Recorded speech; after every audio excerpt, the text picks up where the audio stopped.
ça fait 1 an que vous êtes mariés, c'est ça? Oui, ça fait 1 an qu'on est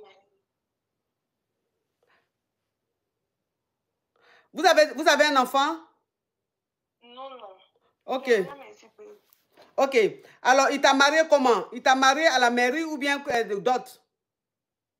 Religieusement. Ok, donc vous n'êtes pas marié à la mairie, hein? Vous êtes en Afrique ou en Europe ou en Amérique? Nous sommes en Europe. En Europe, ok ma chérie. Ça, c'est pas, ici en Europe, c'est pas considéré comme un mariage. Il faut gagner temps. Okay. Il faut gagner temps, ma chérie, parce que ça, c'est foutaise. 1 an de mariage, il est toujours en contact avec son ex, il sort toujours avec elle, il gratte toujours avec elle. Quand tu vois, tu lui parles, il ne change pas. Comment tu peux marier une fille, 1 an seulement, tu es avec ton ex, tu sors toujours avec ton ex. Non, ça veut dire que c'est ton ex que tu aimes. C'est ton ex que tu aimes, mais lui, il t'a marié maintenant, c'est pourquoi? Je ne sais même pas que ma coach, comme il a galéré derrière moi pour m'avoir.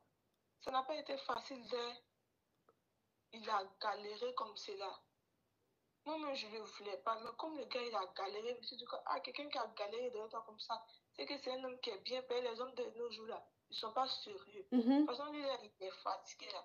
Donc, je me suis dit, s'il rentre dedans, là, il va voir ma voix. Là. Oui, je ne sais pas. Que j'ai accepté attraper mon cœur parce qu'il est un peu plus âgé que moi. Il y a 11 ans d'écart entre nous. Donc, il dit, s'il rentre dedans, peut-être ça va aller. Maintenant, il rentre dedans, il voit que le gars, il continue toujours de causer avec son ex. Maintenant, 2 jours, quand il n'est pas là, il n'est même pas parlé de ça même. On est dans la maison là comme ça, il fait comme s'il n'y a rien.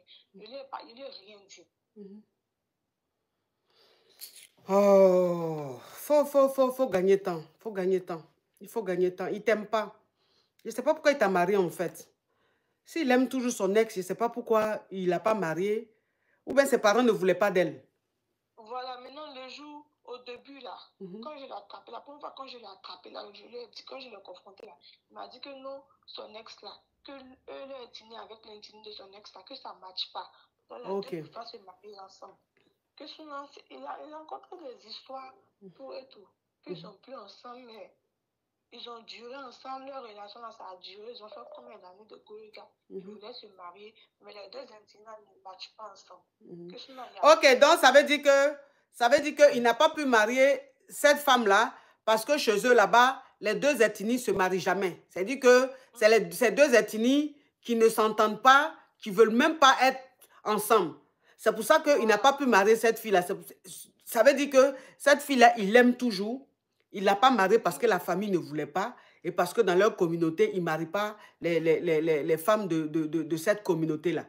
Voilà. Donc, toi, il t'a marié juste parce qu'il fallait se marier, quoi. Sinon, toi, il t'a pas marié par amour. Parce que l'attitude qu'il a, c'est l'attitude de quelqu'un qui aime toujours son ex. Faut quitter dans ça. Tu as quel âge? Il a 23 ans. Ouh, faut quitter dedans, mon bébé. Qui est dedans? Tu es trop jeune. Tu es trop jeune pour supporter foutaise comme ça. Faut quitter dedans. Non, faut quitter dedans. Faut partir. En plus, c'est mariage coutumier, c'est même pas à la mairie. Donc, il faut expliquer à ta maman. Et puis, il faut dire que tu ne veux plus de ce mariage-là. C'est qu'on doit faire pour rembourser sa dot ou quoi que ce soit. Ils n'ont qu'à rembourser. Tu vas partir. Il faut quitter là-bas.